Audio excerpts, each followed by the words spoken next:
Hello everyone, welcome back to my channel. आज के video में हम डिस्कस करेंगे subject adult health nursing volume 2 B.Sc nursing 4th semester. हम डिस्कस कर रहे थे यूनिट 1।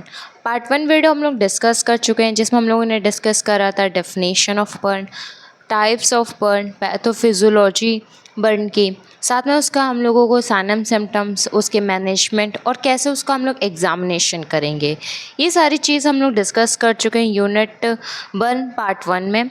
आज की वीडियो पार्ट 2 है, जिसमें हम लोग डिस्कस करेंगे रिकन्स्ट्रक्टिव सर्जरी के बारे में। रिकन्स्ट्रक्टिव सर्जरी आपके एग्ज़ाम में शॉर्ट आंसर्स में आ सकती है, लेकिन लॉन्ग में नहीं। अगर मैं बात करूँ बर्न की, तो बर्न बहुत टाइम से आपका शॉर्ट, बट जो अभी यूनिवर्सिटी एग्ज़ाम हुआ था इससे पहले वाला, उसमें आपका बर्न 15 मार्क्स में है। तो हो सकता है बर्न आपका फिर से इस बार 15 मार्क्स में है, और बर्न आपका इम्पॉर्टेंट है, इससे आपको MCQ भी क्वेश्चन देखने को मिलेगा। सो हम स्टार्ट करते हैं हमारे आज के लेक्चर वीडियो को।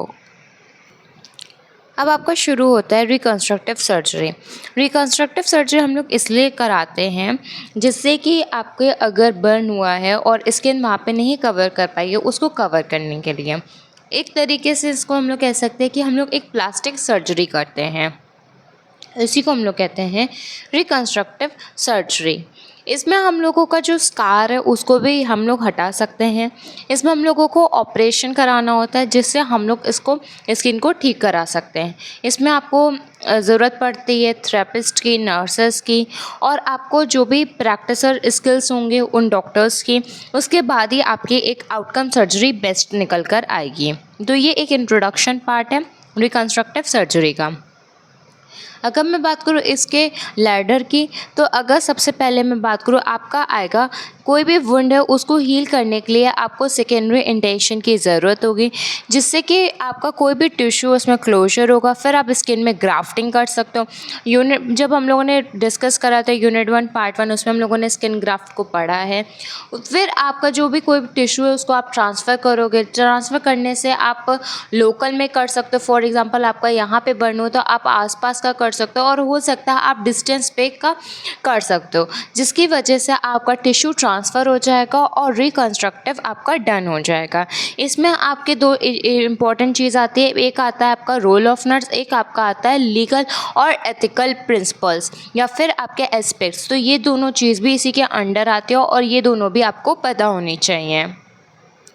अगर मैं बात करूँ रिकन्स्ट्रक्टिव सर्जरी डेफिनेशन की, तो रिकन्स्ट्रक्टिव सर्जरी आपकी रिबिल्डिंग होती है कोई भी चीज़ जो आपकी डैमेज या डिस्ट्रॉय हो चुकी है।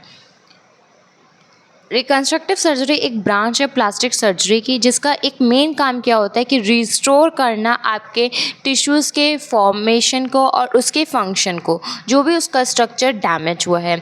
तो रिकन्स्ट्रक्टिव सर्जरी क्या है? It is the branch of plastic surgery aimed at restoring the form and function of tissue and structures damage. साथ में it rebuilding something after it has been damage और डिस्ट्रॉयड। अगर मान लीजिए आपकी यहाँ की स्किन डैमेज या डिस्ट्रॉय हुई है, तो इसको ठीक करके आप कौन दे सकता है? आपको रिकन्स्ट्रक्टिव सर्जरी दे सकती है। कॉमन टाइप्स की अगर मैं बात करूं रिकन्स्ट्रक्टिव सर्जरी के क्या हैं, तो मेनली आपके 5 टाइप्स के आते हैं। सबसे पहला आपका आता है ब्रेस्ट रिकन्स्ट्रक्टिव सर्जरी। ये आप तब कराते हो जो आपके ब्रेस्ट में लम्प्स आ जाता है, उसके बाद में आप इसको ठीक कराते हो। अब आपके ब्रेस्ट कैंसर की वजह से भी आपके में ब्रेस्ट डेवलप हो सकता है, तो आफ्टर द मेस्टेक्टोमी या फिर लम्प एक्टोमी, मतलब कि रिमूवल ऑफ लम्प और removal of mass from the breast, उसमें आप रिकन्स्ट्रक्ट कर सकते हो। फिर आपका आता है हैंड सर्जरी, जिसमें आप इंजरीज या फिर कोई भी डिफॉर्मिटीज़ कंडीशन है उसको आप ठीक करने के लिए कर सकते हो, जैसे कि कार्पल टनल सिंड्रोम। फिर आपका आता है 3rd नंबर पे स्किन रिकन्स्ट्रक्शन, मतलब कि जब आपको स्किन में कोई भी बर्न हुआ है उसको ठीक करने के लिए, रिबिल्ड करने के लिए, रिस्टोर करने के लिए आप करोगे, उसको हम लोग कहते हैं रिकन्स्ट्रक्शन, जिसमें आपका आता है रिपेयर इंजरी फ्रॉम बर्न। फिर आपका आता है स्कार रिवीजन। अगर आपकी बॉडी में मान लीजिए यहाँ पे स्कार है, उस स्कार को ठीक करने के लिए भी आप रिकन्स्ट्रक्टिव सर्जरी का यूज़ करते हो। फिर आता है reconstruction after trauma. Trauma accident के बाद में रिकंस्ट्रक्शन का यूज़ रहता है। अब इसका मेन गोल क्या है? अगर मैं बात करूँ गोल के, तो 3 इसके मेन गोल आते हैं। सबसे पहला आता है रिस्टोर फिजिकल फंक्शन। अगर आपकी बॉडी में मान लीजिए ये आपके एक्सट्रीमिटीज़ है, आपका कोई एक तरफ का लेफ़्ट या राइट मान लीजिए हैंड है, ये आपका एक मैंने बनाया है सिर्फ एक एग्जांपल के बेसिस पे, और यहाँ पे बर्न है, तो क्या ये अपनी एक्टिविटी कर पाएगा जो जैसे पहले कर रहा था? मान लीजिए पहले ये 100% वर्क कर पा रहा था, क्या ये अब 100% वर्क कर पाएगा? नहीं। तो आप आफ्टर द रिकंस्ट्रक्टिव सर्जरी ये इसके अपने वर्क कर पाएगा, जिससे कि फिजिकल फंक्शन को रिस्टोर कर पाएगा। इम्प्रूव अपीयरेंस, अगर आप खुद बताओ ये आपकी नॉर्मल स्किन है और ये बर्न स्किन है, तो कैसे लगेगी? इसके अपीयरेंस कैसा होगा? बेकार होगा। और अच्छे मतलब जो स्किन आपकी सही, उसका अपीयरेंस अच्छा होगा। तो अपीयरेंस सही करने के लिए भी हम लोग रिकंस्ट्रक्टिव सर्जरी का यूज़ करते हैं। अगर मान लीजिए आपके फेस पे बर्न हुआ है, तो क्या आपको वो अच्छा लगेगा? आपको खुद साइकोलॉजिकल कितना मतलब ट्रॉमा सही रहेगा उसको ठीक करने के लिए। फिर आपका थर्ड पॉइंट आता है इनहैंस साइकोलॉजिकल। जब आपके में कोई भी प्रॉब्लम है, मतलब अगर मैं बता रही हूँ कि अगर आपके में नॉर्मली लग रहा है और उस टाइम पे कंडीशन पे आप सोच रहे हो कि हम कैसे सही होंगे, तो वो एक मेंटल प्रेशर की तरह आप पे रहेगा और शायद आप कोई काम उतने अच्छे से ना कर पाओ जितना आप अच्छे से सोच रहे हो। उस टाइम पे क्या होगा, आपकी एफिशिएंसी बहुत ही कम हो चुकी होगी और साथ में आपको कुछ भी चीज़ अच्छी नहीं लगेगी। वो आपका एक ट्रॉमा एक तरीके से ये डेवलप कर देगा, जिससे कि आप वहाँ पे थोड़ा डिसऑर्डर डेवलप होने लगा और वहाँ पे आपको खुद से ही लगेगा कि कुछ चीज़ें हैं जो मेरे सुटेबल नहीं हैं। वो सारी चीज़ आपके मेंटल ब्रेकडाउन भी करेगा। तो उन सबको ट्रीट करने के लिए, साइकोलॉजिकल डील करने के लिए भी रिकंस्ट्रक्टिव सर्जरी परफॉर्म होती हैं। तो मेन 3 गोल हैं। पहला पॉइंट है रिस्टोर फिजिकल फंक्शन, दूसरा है इम्प्रूव अपीयरेंस, फिर तीसरा है इनहैंस साइकोलॉजिकल। अब आप कौन सी टेक्निक यूज़ करोगे? अगर मैं बात करूँ टेक्निक्स की, तो इसमें 4 मेन टेक्निक्स आती हैं। पहले स्किन ग्राफ्ट, फिर आपका आएगा टिश्यू एक्सपेंशन, फिर आएगा फ्लैप सर्जरी, फिर आएगा इम्प्लांट। अगर मैं बात करूँ जो ये टेक्निक्स है, जिसमें से आपने पहली टेक्निक और तीसरी टेक्निक को पढ़ रखा है पार्ट 1 वीडियो में, जब हम लोगों ने डिस्कस करा था मैनेजमेंट ऑफ बर्न।